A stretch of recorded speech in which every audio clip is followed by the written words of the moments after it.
Y'all, I done been to a whole lot of churches, but in my 23 years of living, I ain't never heard nobody explain this story the way I'm about to explain it to y'all. Now, I'ma just warn you before we get going. This here is some pretty deep water, so don't be surprised if you feel like it's coming for your neck. But if you think you're ready, let's dive in. So in John chapter 5, Jesus is on his way to Jerusalem for a festival, but on his way there, he stopped at this pool called Bethesda. Now, this wasn't no regular swimming pool. This pool is where several disabled people, including the blind, lame, and the paralyzed, would all lie and wait for the water to be stirred so they could be healed. See what I mean? You done already missed something. Notice the quality of people that surrounded this pool. They were all disabled. So in other words, they were only close because they were dealing with the same dysfunction. And while you may be thinking this has nothing to do with you, let me show you why it does. There are 3 different struggles in this story, and you probably relate to all 3. The text tells us that these people are blind, lame,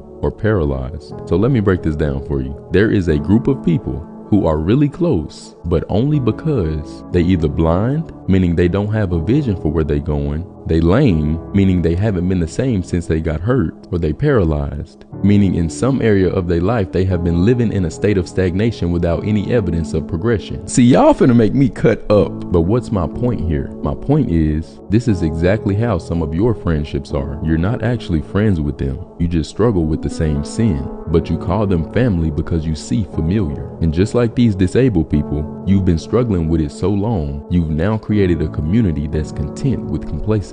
Verse 5 says, one who was there had been paralyzed for 38 years. So in other words, time was moving, but he wasn't. So when Jesus saw him lying there, after learning how long he had been in this condition, he asked him a simple question: do you want to get well? Now I know what you may be thinking. Why would he ask this man a question like that?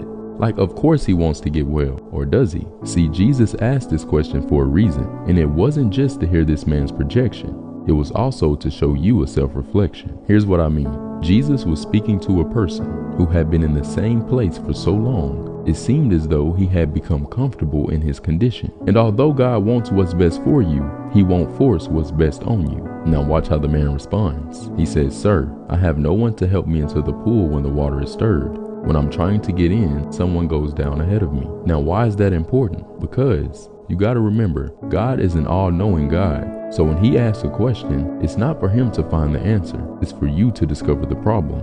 And the problem here is, you don't think he did anything wrong because you probably do the same thing yourself. Here's the problem. Jesus asked if he wanted to get well, but heard every reason as to why he hadn't. So he asked a yes or no question, but got an excuse for a response. And instead of accepting his excuse, he submitted a solution. He told him to get up, pick up his mat, and walk. But hold on, something in the water ain't clean, because didn't we just read that the pool was how they got healed? We did. But here, the Bible is attempting to articulate that God can bless you in a way that nobody around you has ever experienced. But just like this man, it's going to require you to stop associating yourself with people who can't see you hurting and refuse to see you healthy.